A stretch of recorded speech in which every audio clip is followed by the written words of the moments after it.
Welcome back. We're here with Dimitar, the owner of Colli's the Fast Lane and one of the top guys in remote sales. Yeah. Welcome yourself to the audience.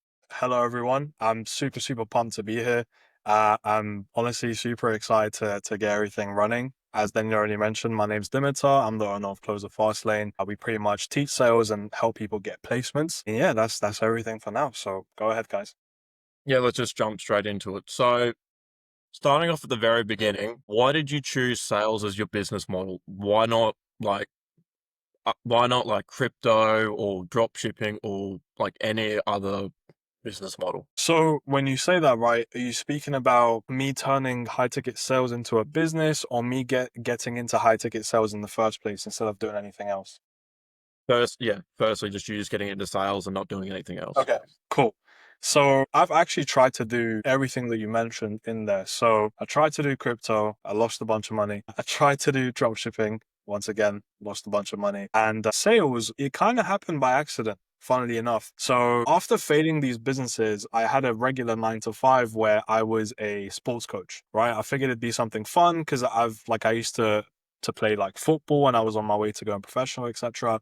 So I was like, you know what, let me get back into that for a little bit to clear my head, stack up some money before I get back into business. And it turns out that the job description didn't really match the stuff that they were expecting. It was like having to host breakfast clubs for kids as a part of the sport thing and having to do dishes and stuff like that. And when I found out all of that was included, I was like, I can no longer be here. And I remember walking home from work after this incident happened where I refused to do it. And I called one of my friends, and he was actually working for an e-commerce agency where they'd done like e-com automation. And I was telling him about this, and he was like, I mean, Dimitar, I know you were into sales before. There's currently an open position for a closer. Why don't I set you up for an interview?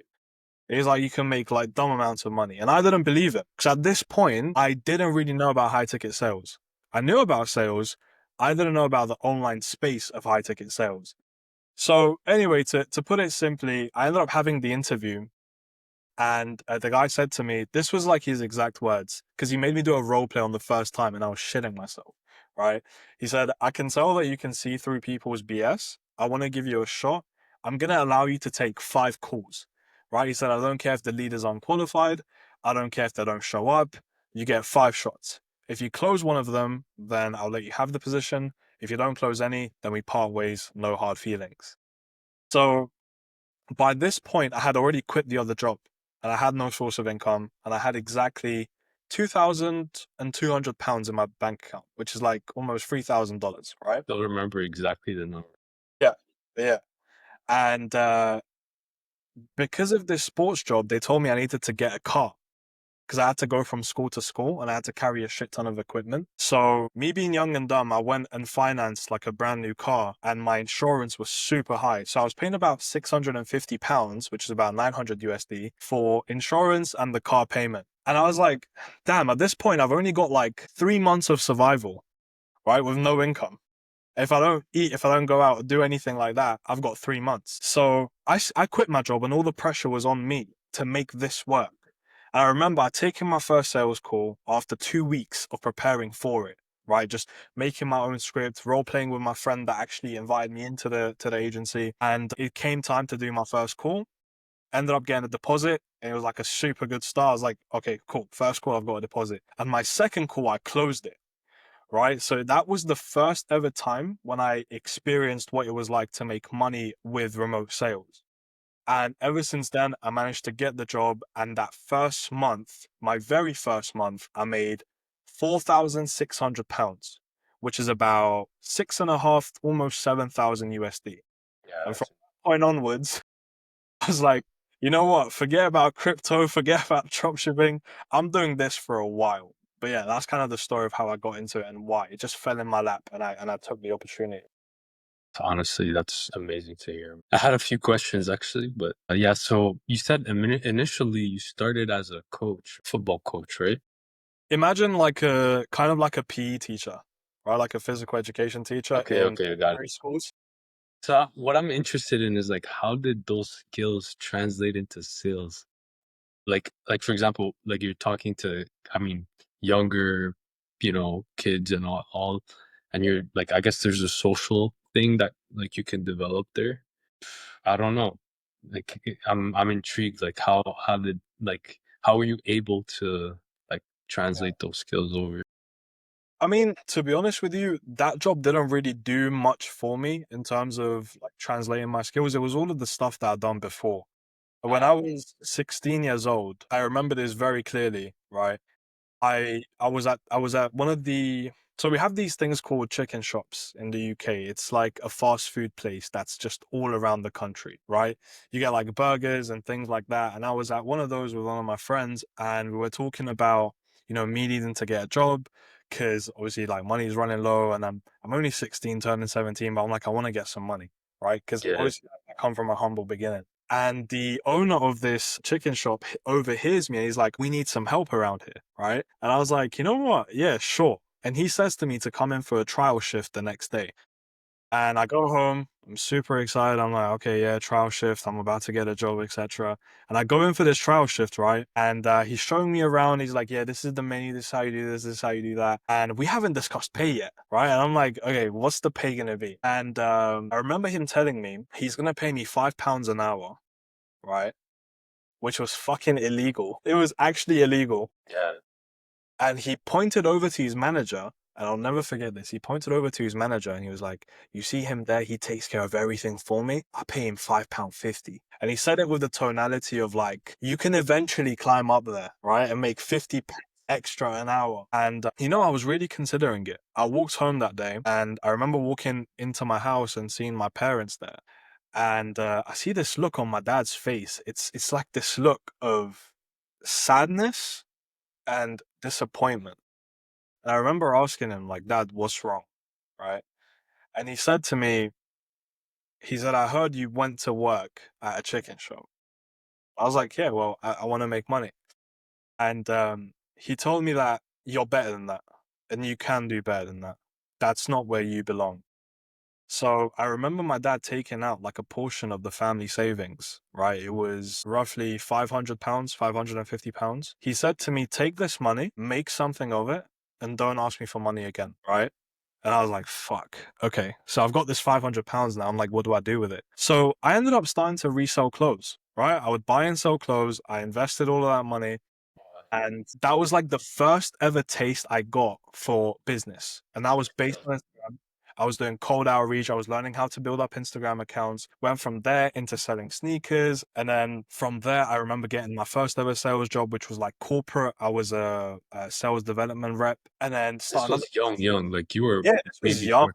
This was young. Like I started very, very early with it. I just done a bunch of things. And with sales, it was all of this stuff that translated. It was all of this. It wasn't me doing that like crappy ass job. So that job was just like a temporary thing just for you to like build some cash on the It like was to build cash, and I thought I was going to enjoy it because I'm like, it's sports, it's what I'm used to. It was fun at first, and then after a while, I was like, man, fuck these kids. yeah, there's no way you're gonna stay there forever. I can't deal with this I shit mean, no there's more. some jobs you're gonna get you when you take them, you're only there for the money and you're not gonna stay there. Yeah. Oh yeah, it was never Yeah, long, never long time. I agree. But I think the one thing that kind of helped you also is like I guess you had your dad kind of giving you that direction, like the mindset shift of like, okay, here's some money, like, and you have to do something with it, right? Where some people they don't have that, like they take it for granted. They have like say they're working like you know a 9 to 5, they get to live with their parents and all that, but they're making their own money, they're saving a lot, but they just keep spending it. Like there's no like plan on how to invest it or how to build a business with it, that sort of thing. So your dad actually gave you that advice, and that's like respect for him, man. Big respect. Yeah, it was one of those things where my whole life, ever since I was a kid, chasing this dream of becoming a pro, like football player or soccer player, as you guys call it, I always knew that I wanted to do something big. But after I got this knee injury and I had this knee surgery, and the doctors were telling me it's going to be very difficult for me to get back into it, I almost lost that self belief for a while. Because imagine you're a child, you work your entire life for something, and that dream is taken away from you. Yeah. And I was at the point where I was genuinely considering to work for £5 an hour, right? I was genuinely considering doing that that labor. And if my dad wasn't there to just be like, hey, look, son, you can do better than this. Like, here is this money, go and make something of it. Then honestly, I don't know what would have happened. A lot of my success and a lot of the stuff that I've done, I genuinely owe like 95% of it to my dad. Of course, God, like first, above all, right? But my dad has literally taught me so many things from a young age that I use today. So yeah, it's definitely thanks to him as well. Yeah, man. Big respect for him. So it was also that chicken shop and your dad being like, this is your like your final money. Was that part of like your fuck this event moment, or was it more to that to be that catalyst for you? I mean, at that point, it was more like a catalyst, right? But my like fuck this event thing moment happened later on in my life. It happened after me failing some like other businesses and just being so angry and not having money, right? And like I don't, you guys have probably dealt with this, right? Because you're all ambitious men. But it's like just looking at your bank account or being outside in public and wanting to do something, but you can't do it. I remember going to central London, right? Central London is basically where all the stuff goes down, right? It's like you have the best like clothing stores there. You have a street called Bond Street where you have like Louis Vuitton and like all of these big name brands, right? And I remember just, walking there and then going into Selfridges where you get like other luxury items and just window shopping basically and being able to buy one or two pieces from like H&M and Zara and thinking to myself like, fuck man, like I have to take public transport home. Like I wish I could just Uber back. It's like I wish I could Uber back. And it's like those little things. Go into a restaurant with your family and ordering the cheapest thing on the menu and allowing yourself to only have one drink. And for some fucking reason, right, when I drink stuff, I drink it like it's a race. Like I finish drinks quick as hell, right? So I'd finish my drink and the food wouldn't even be there yet. And like refraining from ordering another drink, having that type of upbringing and just being so mad and fading these businesses. And that was like, fuck this event, bro. I need to make something happen and I need to make it happen now. I didn't want to find success when I was 60, 65. Like I wanted it pronto. Yeah. It's much more, like you're saying, it's much more valuable when you're young because you can treat your family then and there than obviously when you're 60 and like your parents are dead. It's like no point. What's the point? I think it's a matter of what is your why? Like why do you want to do certain things? Like why do you want to chase success? If it's just for yourself, you may still be successful, but I promise you it's going to be a lot easier for you to be demotivated. But if you're doing it for a bigger purpose, like your family and making sure that they're well and good, that's the shit that keeps you going when everything feels terrible. Like you don't want to do the work. You've just messed up. You've had like a chargeback or a dispute and like all of this stuff, the only thing that keeps you going is your why. And if your why isn't strong enough, you're going to find it very difficult to find success in business. Makes yeah, it's completely understandable.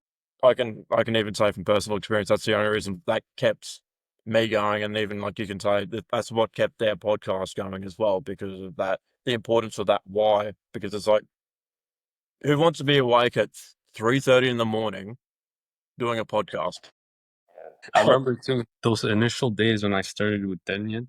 Like we sat really well on our why. I remember the conversations we had on family, on religion, like spirituality, all these things, like even deep conversations on like God and stuff. I remember, and that's what kept us like initially what kept me going. Like when I started too, like getting like fetching the this platform, having a nice like system routine for this stuff, like keeping it consistent like every week.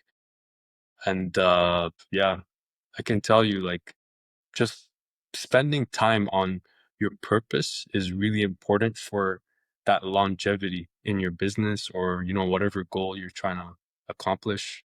And you're just going to keep reflecting on that every morning. If you journal or you just have those reflections inside of you, you're going to remember why you're waking up this early for a podcast, or why you or for anything else, right? Raising a kid, I don't know, like any kind of big ambition in life. So like I would just recommend like to the viewers, the audience, like you guys when you decide to do something, just you have to sit with yourself or with the people who you want to do this with and really hone in on that purpose, right? because that's what's Yeah, gonna, keep you going. The consistency, super absolutely. important.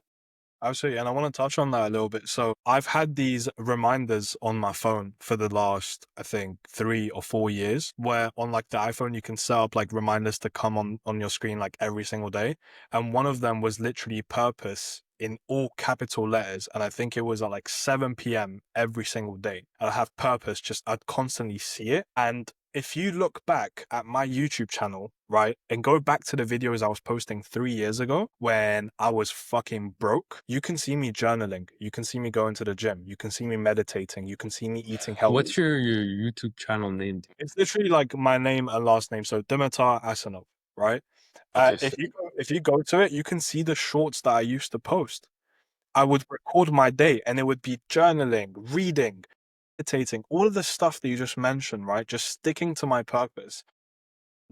Coming back to one of the previous questions you said of how certain skills just translated, that period of my time of my life was really, really crucial to building everything that, I have now and the way that I think now. All of that was so important. So to the viewers that are listening, I know all of this journaling stuff and meditating, it sounds cringe and it sounds long and it's not stuff that you want to do. But I promise you, if you're just starting out, the most important thing is your mind and getting your mind right. And all of these different things are like the number one attribute to getting yourself right, because your business or your goals are a direct reflection of you as a person, because you are the vessel, right? And you are the one that's trying to create these things from yourself. But if this is damaged or it's not operating at like maximal efficiency, it's going to be very, very difficult. If that kind of makes sense. yeah, Was that 100. also where you discovered your why and also your core values during that period? Or was it also, as you said, just like at a restaurant, yeah, can you I knew my why since I was like 7 years old. I swear to you guys. I remember seeing my family struggling to pay bills. And there was this one specific time where we had this coin jar, right? You guys may have had it before in your families. And we had the electricity go out, right? Because we had this system where it was like pay as you go. And my mom was trying to get together £5, which is like $7, right? So we can have electricity just long enough until, they get paid and then they can, top it up even more. I remember seeing that as a fucking kid and I was like, yeah, like I understand my why now. Like this isn't what I'm trying to see. And when you grow up in a household like that, like my family was fucking amazing. They never made me feel like we didn't have money.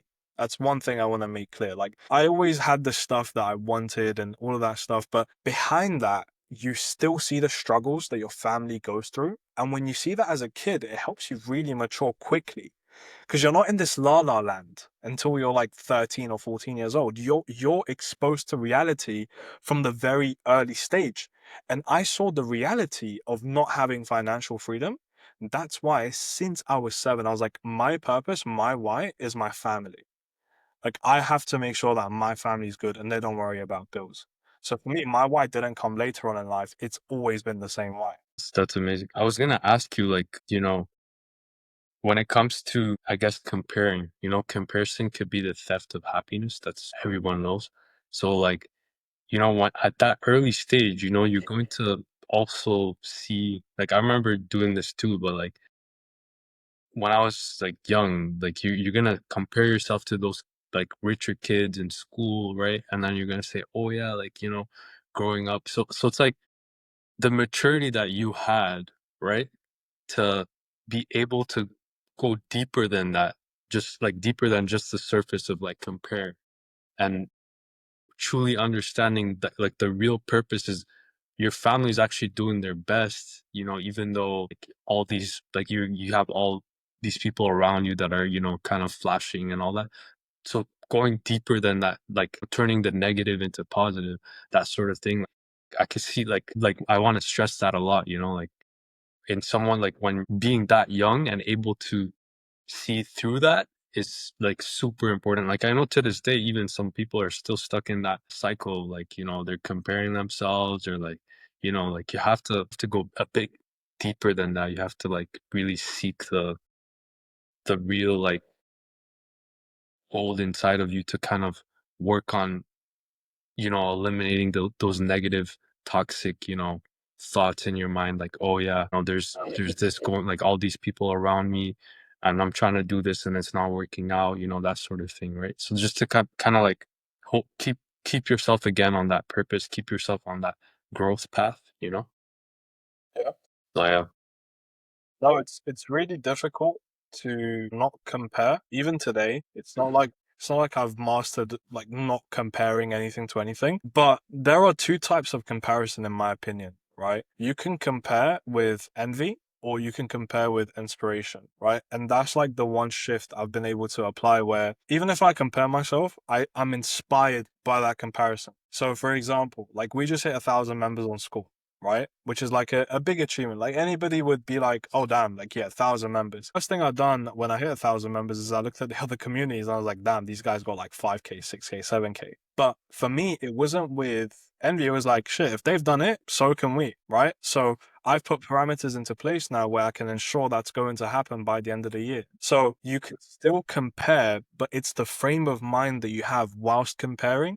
Because if you compare with envy, you're like, fuck those guys, man. Like, they're so lucky to have 6,000 members. You're going to be miserable. And that's why they say, yeah, comparison is the thief of joy. It's also blockers too, right? Because if you have someone like higher than you, right, and you're just comparing yourself, you're kind of just blocking yourself from just going out there and actually talking to them and learning something from them, right, and interacting. Sometimes it's like they don't have to be as high as like Bob Proctor, right? They can just be like maybe someone like in your gym that just you can see that they're doing really well, in life in general. You're seeking like mentorship from them, right? Yeah. So that it's you could see like when it blocks you and it just doesn't allow you to just level up in a way, right? Like, like what if building a community, same thing, right? The guys who have like 5K, 10K, whatever, if you can get a chance to even like message them and be like, oh yeah, look, I'm building something here, this is where I'm at, they're gonna give you a lot of respect for that too, because they went through that process. They're gonna understand like, oh, this guy actually, he got this far, right? So like, out of just their good, like genuine goodness, and like, they want you to succeed and get to where they are too. Like it's a win-win, they're gonna give you advice, you're gonna get it, and you're gonna get to, eventually get to where they're at too.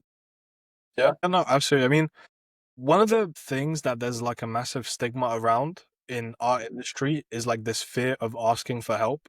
Because everybody has this ego about themselves where like, yeah, no, I don't need any help, or like I already know everything. What can they teach me, etc. And like I disagree with that heavily because to this day I'm constantly asking for help with people that know more than me because I don't know everything about anything. Right? It's like you have your strengths, you have your weaknesses, and you have to have the humility to go around and ask for help. Now, some people, they are genuinely happy to help, and some people just like they're not. And that's the reality of life, right? You can't sit and pretend that everybody's a fucking amazing person because that's just not how the world works. However, it's kind of like sales. If you talk to enough people, one of those people would genuinely be happy to help you.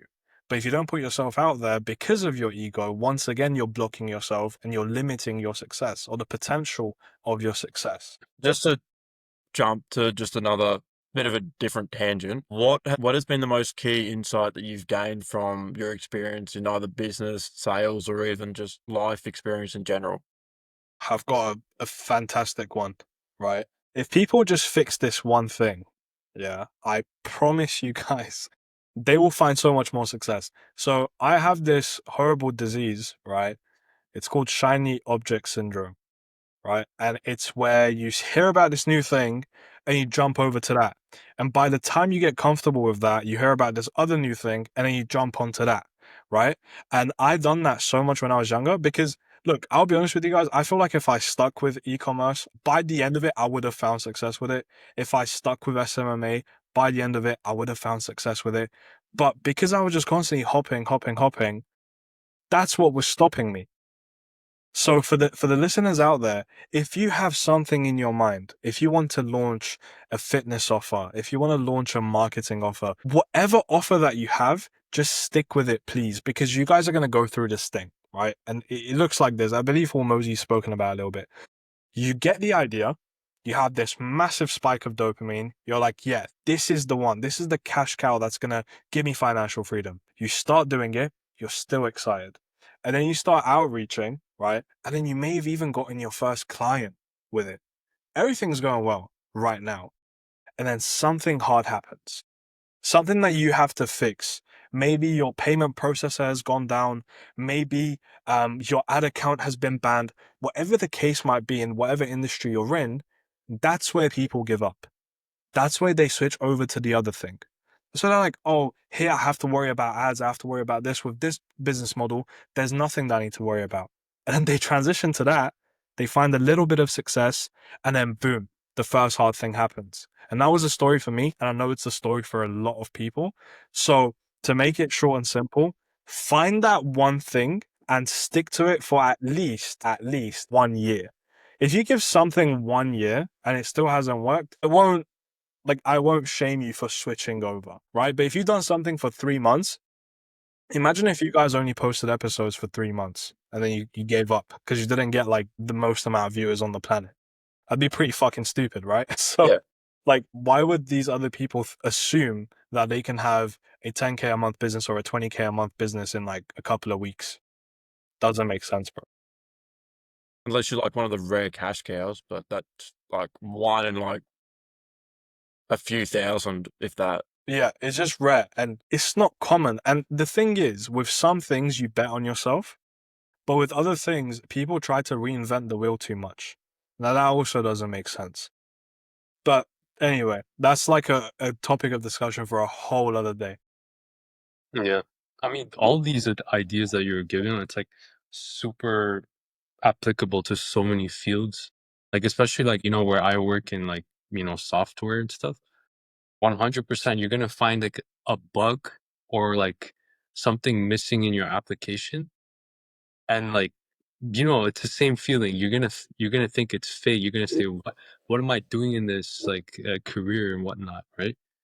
And then you're like, you have to just, it's a lot of mental effort and mental like battle, in a way. Like, you have to just tell yourself you're gonna figure it out. You're there's so many unknowns, right? You have to like go through, literally sometimes I just take my notebook and I write down all the things that I know and how to get to the things that I don't know.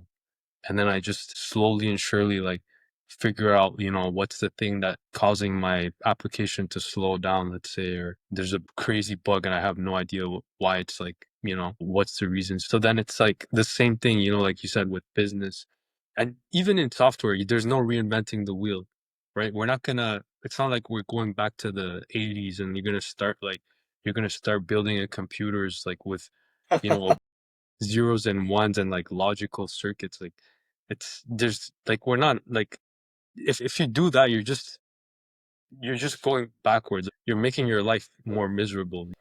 Yeah. That's the only way you can see it, right? Whereas when something's working, like rockets are out there, they're pushing, satellites and whatnot. Like, okay, now we know we're gonna base off of what's already working and then go forward from there, right? That's pretty much it. Absolutely, man. Completely agree with that. So do you reckon too many people are trying to be pioneers in industries they don't need to be pioneers in? Like, you're saying they don't need to reinvent the wheel? I think that a lot of people overcomplicate shit that they don't need to overcomplicate. Let's bring it down to the basics, right? How is money made, right? Money is made via an exchange in value, right? Like, if I can give you something of value, which is equivalent or in a better case, above the money that you have paid me, we're both happy. That's a working business. Like, that's all making money is, right? And that's why there's like 1,000,001 different ways of making money, because there are 1,000,001 ways of providing value into the marketplace, right? So instead of people overcomplicating and just thinking about a business model for 9 years, just think of something, right? Think of a way that you can provide value to others with, because there is always something that you know more about than somebody else, right? Like, if let's say you know about fitness, right? But you don't consider yourself to be an expert. But if you stop somebody on the street and you ask them the difference between like a complex carb and like a non-complex carb, do they know what the difference is? Generally Probably not. not. right? Like, probably not. So what does that mean? That means that you could provide value within that thing to other people. And it could go with so many other things. Like, think about sales, for example, right? Not many people know what KPIs you should track within sales. Like, what are the important KPIs? But for a regular salesperson, they may think, oh, these are the basics, right? But the new people have no idea what these things are. And that's why I tell people all the time, don't overcomplicate it. Find something in which you can provide value, monetize that, and you'll be okay. Monetize it, stick with it, you'll be fine. You can pivot once you've mastered that. Good advice. Yeah, I agree with that. I remember listening to what's up.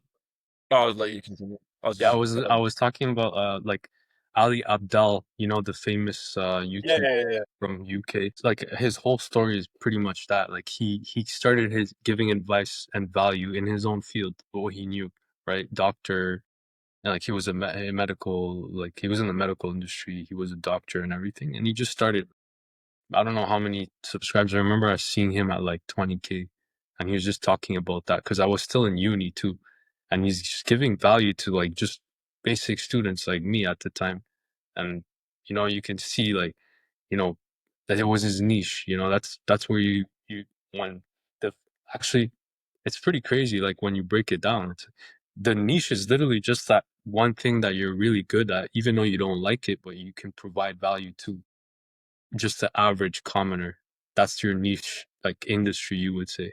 And then from there, you have like a platform on YouTube or Facebook or whatever, and then you can reach out to those people.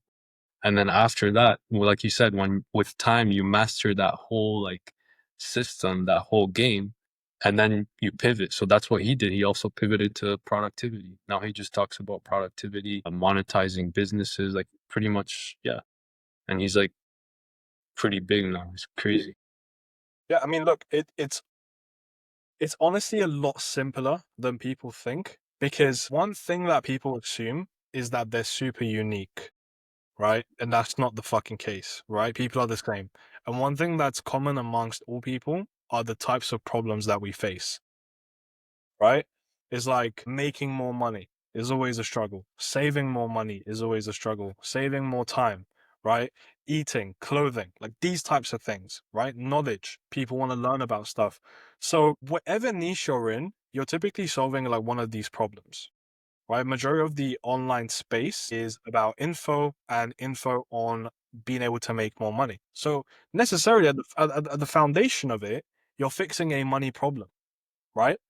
That's why, like, to the people that are watching, just figure out what problem you're fixing, stick with that, and I promise you, before you know it, once you stick with it enough to where you understand the difficulties of your business, the problems that you need to solve, once you get past that little edge, you're gonna be completely fine. You can reach out to people on anywhere these days: TikTok, Instagram, Twitter, YouTube, Facebook, like wherever you want. And the reason why I said people have the same problems is because the problems that you've been able to fix for yourself, people still have those problems. Your problem isn't unique. And that's why it's so easy to find an audience for anyone, right? No matter what niche you're in, there are people that are going through the exact same thing as you. So the next time you think about making content about something and you think to yourself, no one's going to relate to this, kick that thought out of your head, because there's people that can relate to everyone, right? But yeah, I guess that's all that matter. Yeah. One note actually I was thinking is like because some people when they're starting, they get the impression that like I feel like I'm just doing what everyone's doing online. Like they feel like they're gonna give content on say fitness, but there's like I don't know how many millions of fitness people starting like that. So what makes me different? And Yeah. that's actually I would say it's actually a logical fallacy. Like it's just something in your mind that's blocking you because I would say like obviously like everyone you like you said they're not you like nobody's unique in terms of like giving that content or giving that or but what is unique is just the connection that you can offer with people online, like Yeah. maybe some people like in your audience Dimitars they feel a better connection with you than say I don't know I don't know, like Alex Hormozy, some big guy in business, right? Or maybe someone even less like, you know, famous or whatever. But because you have those, that maybe that experience or the way you were brought up, or your, you know, your the path that you've taken to where you are, people can relate to that better, you know? Hey, I mean, look, there's this one quote, right, that I heard even before I started Close the Fast Lane, right? Because I had this whole like logical fallacy that you're talking about. I was like, oh damn, like there's so much competition, etc. And the quote goes something like this. I hope I don't butcher it. It said, everything has been done before, but it hasn't been done by you. Right. And that kind of stopped me for a second. And I thought about it, because no matter what you do, it's always going to be unique, because not like there is no second of you. Like there is only one. Nobody has lived through the exact same experiences as you have, especially not your competitors. Because let's say there's an audience of 20 million people, right? And there are 200 influencers, right? It's very unlikely for one of those 200 to have the exact same experience as you, but a lot more likely for one or thousands of those people that are within that 20 million pool of people that have had the same similar experiences to you, right? So that's why I completely agree with the fact that the dumbest reason to not do something would be that the fact that other people have done it. If anything, that should push you more, right? Because you know, okay, people have done this and they've found success in it. Meaning, I'm not going into unknown territory. I'm already going into a marketplace where people are actively finding success. Does that make sense? Yeah. And also, wouldn't you use your character as your edge in that as well? So there is this one thing called your unfair advantage, right? And I forget who speaks about it now, but I remember listening to this specific topic, right? And the way that it goes is every single person ever has an unfair advantage, and you have to figure out what it is and lean into that. And I'll give you guys an example of the Ali Abdal and why he, like, what his unfair advantage was. His unfair advantage was that he went to one of the most prestigious schools and studied medicine, right? Not everybody can get into that school, right? And that's his unfair advantage, because if somebody from like the shittiest school, right, starts making content about how to like get in incredible grades, and they don't have the best grades and they study at a horrible school, compared to someone who goes to one of the most prestigious schools and again amazing grades, who are you more likely to listen to? The second one, right? Because that person has already proved it, and that's his unfair advantage. Somebody else's unfair advantage in fitness might be this person tore his ACL or tore his meniscus and had a knee surgery and then was able to build back muscle in his leg, right? And that's like his corner of fitness. He teaches you how to rehabilitate after knee injuries. That's his unfair advantage, because not everybody's gone through that. So sometimes the unique thing is your unfair advantage could be one of the worst things that's happened to you. Like it could be like an experience you look back to and think negatively, but that's what your unfair advantage is. Does that kind of make sense? Yeah. Yeah, I could see that for sure. I mean, I've experienced too with it. But yeah, it's like you go through hell, and then after that you realize, okay, that's actually the gold that I carry now with me. Absolutely. But also, speaking of business and that, what's your weirdest client story? Like the weirdest way I've gotten a client. Yeah. Okay, cool. So this is back when I had a SMMA, right? Social media marketing agency. And I remember being in an Uber, right? And you know how some Uber drivers, they're just a little bit more talkative, like they're a little bit curious, and they'll ask you questions like, "Oh, what do you do for work, etc." This guy ends up asking me, and I say, "Oh, I have a social media marketing agency," talking like I've got 50 clients. But I only had like 2 clients at the time, maybe. And, he's like, was it brother-in-law or something, has been looking for a marketing company for his dance studio, right? And I was like, oh shit, yeah, okay, give them my number, right? And I remember not hearing back for like 2 weeks or like 3 weeks. And then I ended up following up with them, got on a sales call, knew nothing about Facebook ads, right? And I had just fired one of the people that I was outsourcing to, but I spoke like an expert, right? And ended up getting them to sign a contract at £1,000 a month for the next 3 months. And that shit, number one, it was the weirdest way I've gotten a client. It was so random. but that £1,000 a month kept me afloat. Like it was so clutch at that point in time. Like I needed that deal, and it ended up happening. I was wondering, like, what happened later? Like, how were you able to give him the service? I mean, look, I knew how to run ads. I just wasn't an absolute expert. Because you, yeah, Yeah, like I know I could have gotten them better results if I if I knew what I was doing more.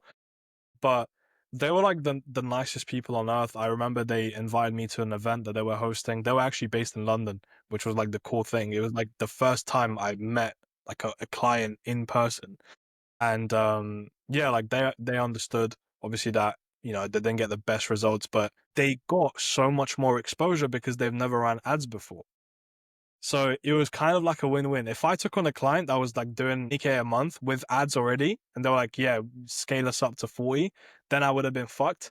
But because they were completely brand new to running ads, I was still able to like generate them some type of result and traction. I see, I see. That's actually interesting. Like, for where you're at in terms of business and, like, you know, your knowledge and skill set, people should know how to reach out to the like perfect client for it, right? Like, because when you're starting, you also want like to have, like, say, a client who is starting, like, say, like, their ad campaign or whatnot, right? So you can kind of skill up together. Like, you're in the perfect position in the learning curve, right? Yeah. And then once you reach, like, when you're a bit higher on the curve, then you know, like, you don't want to start with, you don't want a client that's just starting from scratch, right? You probably want someone, like you said, who has like a 20K revenue or something like that with their ad system, and then they can scale it up. Yeah, like the point I was making is because these guys have never run ads before, Mm. even with the traction I was able to generate with them, they still managed to get results with it. But if I, as like a complete beginner, was running ads for a company that was already doing amazing with Facebook ads, then it would have really looked bad on my end because I wouldn't have been able to scale, and I might have even fucked up their campaigns, right? So that's why I'm thankful it was with a company that didn't run ads before. And I'm gonna lead on to like a different topic here. When I was running this SMMA, I remember I got paid by one client like £2,000 up front, right? And it was like this retainer thing for like 3 months, etc. And I remember getting like a severe case of imposter syndrome, right? And it's something that a lot of guys will deal with when they get into business and they start closing high ticket deals for themselves. And it's not talked about as much as I think it should be, right? And I just remember feeling awful after getting the deal when I should have felt amazing because I'm like, I just made £2,000 in a day when I was making less than that a month, right? And I think the way to deal with imposter syndrome is to kind of, or at least this is how I dealt with it. I journaled through it. So I literally sat down and I was just writing down this thought, like, why do I feel like this? And I realized the reason why is because deep down, I knew that I wasn't trying as hard as I could. Like I wasn't pushing as much as I could, right? Like I could have been doing better. So you get rid of imposter syndrome once you actually start doing the fucking work. So if you have imposter syndrome, that's like a sign inside your body just saying like, yeah, you're not doing as much as you could be, if that kind of makes sense. Yeah, yeah, I see that. And then obviously you flipped it around now to you don't obviously have that imposter syndrome since you've been doing high ticket, nor since you've been doing fast lane. So how have you developed that? Well, how obviously you've developed it by putting the work in, but also you've shown the results through obviously getting people placements. It's having ultimate conviction. That's the best way I could describe it. Like when I built Closer Fastlane, this has been by far the best thing I've ever built, right? And the reason why is because I'm not some kid that's, 16, that's trying to start a dropshipping store and trying to make millions.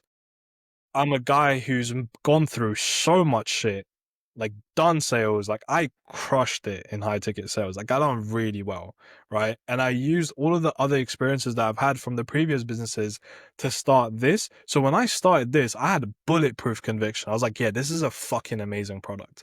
And that's why I've never had imposter syndrome with this. I have the opposite of imposter syndrome. I don't know what it is, but I feel like this should be big, right? And like more people should know about it.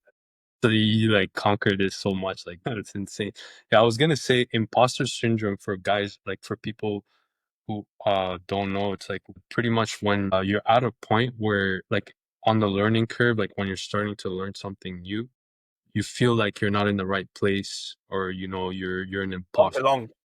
Yeah. Yeah, so then that those feelings kind of like block you in a way to keep growing or keep learning or seeking like advice or guidelines or whatnot to getting you better and better at what you're doing, to putting in the work, right?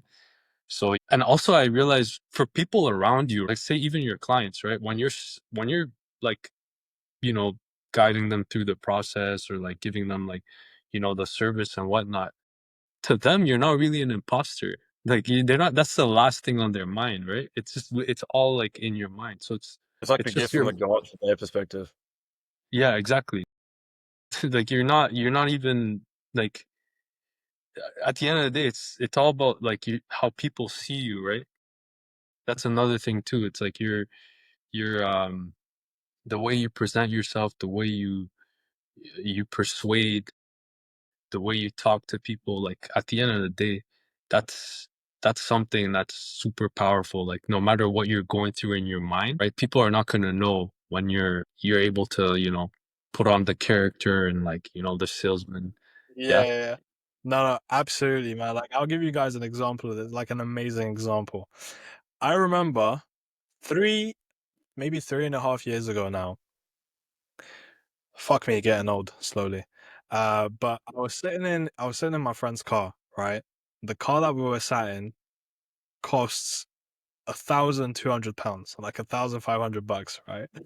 And we were calling dealerships that were selling Bugattis, like £1 million car, and we were trying to see if they would take us serious. Funnily enough, that's kind of when I realized the power of conviction and just sounding serious, right? Like how you present yourself.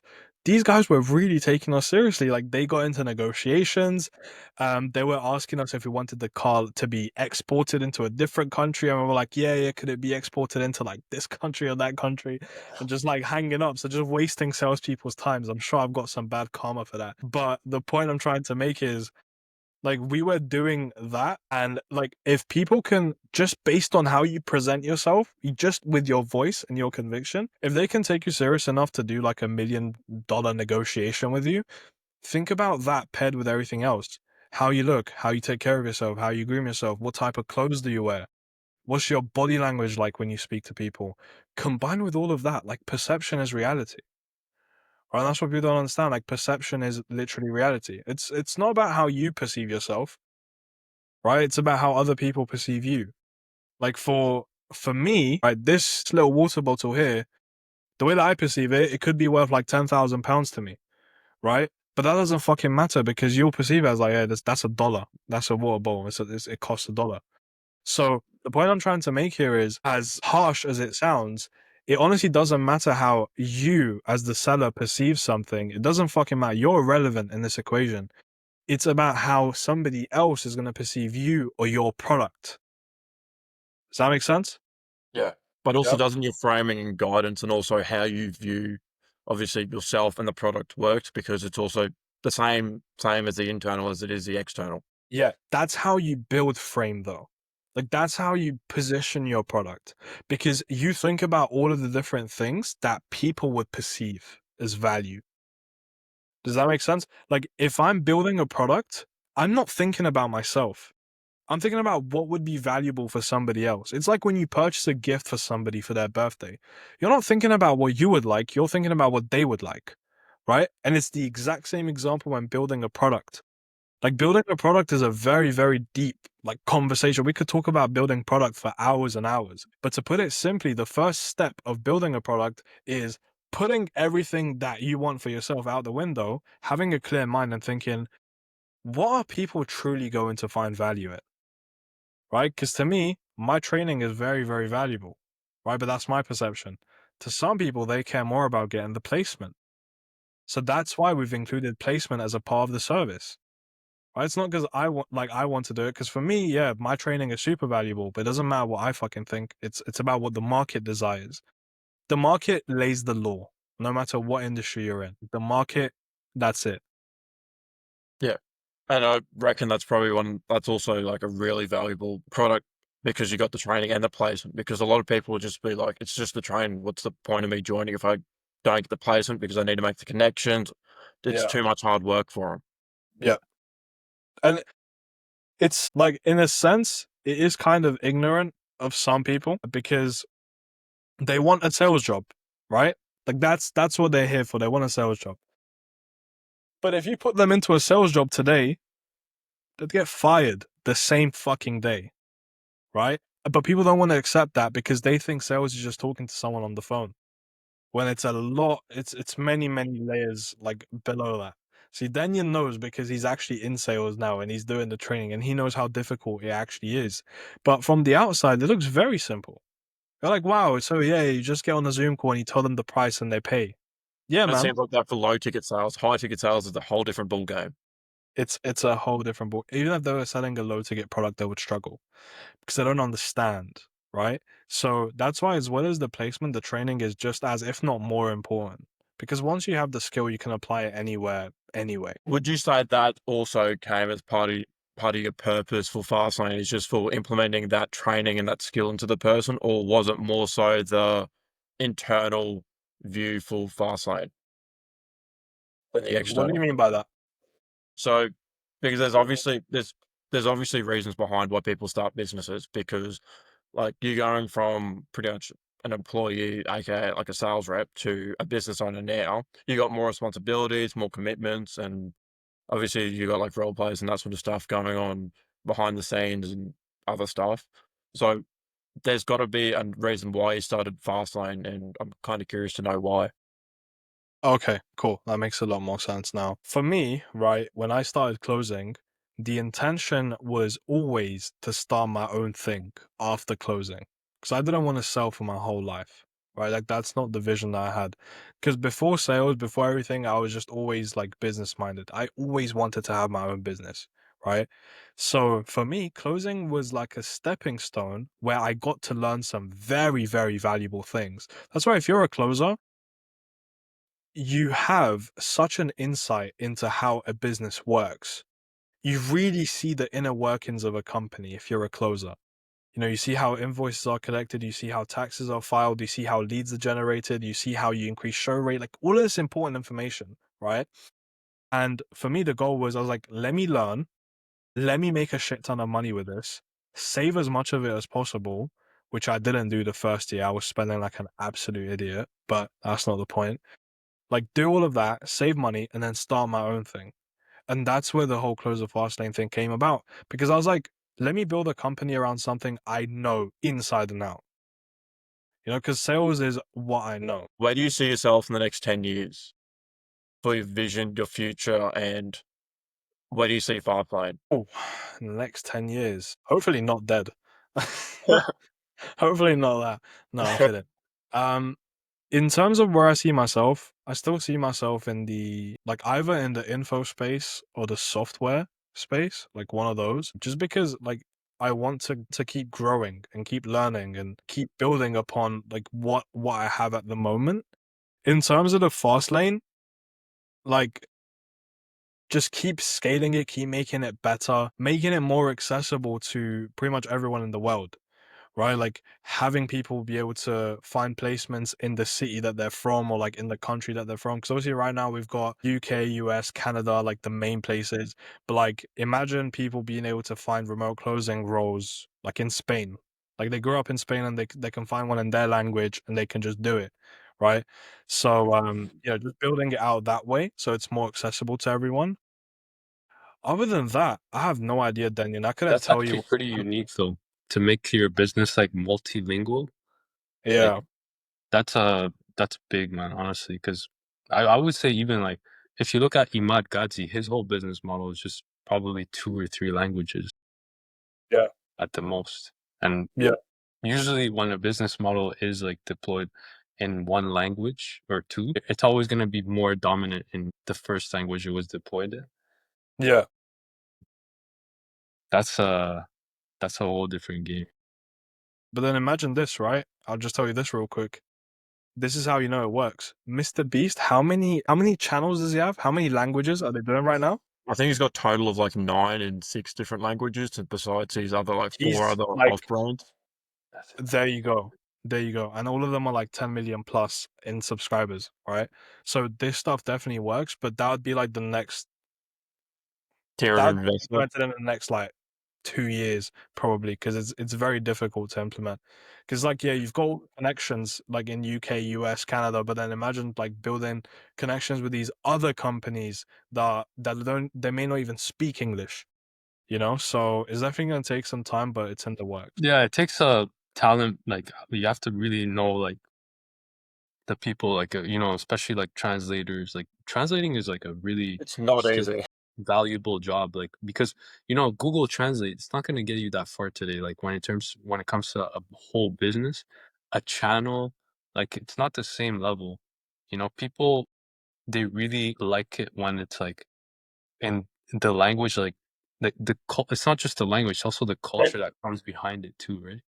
So it's like in Spain or maybe in Italy, for example, they're not gonna, the way they do their business, the way they talk and that sort of thing. Maybe it's more fast paced. Maybe they just want you to be more direct. They don't want like the whole like details and all that, right? So all those kind of insights, you can only get them from like the actual locals there. Like you Yeah. have to be doing businesses like that.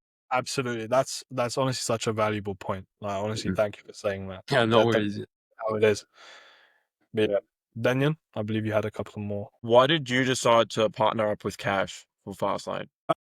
Like Cash is so it's an interesting one because I met Cash when the closer Fastlane was very new. Like it was already built, etc. For me, Cash was just like the ideal manager that you want to have. Like super experienced, knows how to close, like super on point with everything. And you've met Cash. Cash is so serious, Yeah. and you need someone like that. He's so lovable though. Yeah, he is. He is honestly really lovable, but he's also someone that's very serious. Like when it's time for business, very very serious. And I was like, who's a better manager to have? I was like, yeah, Cash is my manager. That's like my right hand man. Yeah, that makes a lot of sense and explains why he does a fair bit of the sales calls as well Yeah, yeah, and absolutely. appointment setting. Yeah. I just want to give you just a random like offshoot of a question before we end it. If you had to go back in any period of time, where would it be and why? So any period of time in my life In history. in history, okay. Oh, when I've always thought about this, right? It's not even that long ago. I'm thinking after the Second World War. So like 1960s, 1965, etc. Just when like things were building back up and just being in that environment, I feel like I would have come up with some crazy shit, man. That's how I think about it. Because right now everything's been invented. But like back then, I feel like I may have had the potential to invent something. And that's why I would have probably gone for that. What do you reckon you would have invented and why not later? Why not like later back in time? I'm gonna be honest with you. I have no fucking idea what I would have invented. Because like it would have just depended on so many different variables. Probably something to do with like not tech related at all. Something like having a production company where we produce something for something, right? Like it might be a part that's used in a computer or something like that. Something very boring, a very unsexy business model. But if you look at some of the richest people in the world, they all come from like very unsexy business models, right? It's like the boorish Like, shit on the planet. Yeah. So yeah. And what was the second part of your question again? why Why not not? further back in time? Yeah. Why not further back in time? Probably because I would have been at war and like gotten killed or some shit. It's just real quick. So yeah, I think after World War II, that's when the world kind of just calmed down a little bit and there was more space for growth and innovation and invention. And that's why we were able to progress so quickly. Like if you look at how much we progressed in the last, how long? Like 60, 70 years, it's more than we've progressed in hundreds of years. Like it was massively exponential. Yeah, everything was globalized. World War II ended, like it was a booming age. That's really the catalyst for where we are today. I mean, so many billionaires, right? Today, Because there was rich Rockefeller, who was the families, main one, and that's a whole different story. Oh, yeah, biggest that's a families. whole, yeah, we can get into that in like a whole other episode, but Yeah, yeah, there was that's gonna be definitely on a lot that'll of be on like a premium page because yeah, of what we can't share on YouTube, Spotify, and yeah, that was really cool. awesome. It was great to have you on. Yeah, it was an absolute pleasure. Thank you guys for having me on. Honestly, I had an absolute blast. I really enjoyed the conversation. Yeah, thanks a lot, Dimitar, for hopping on. We'll be happy to host you again.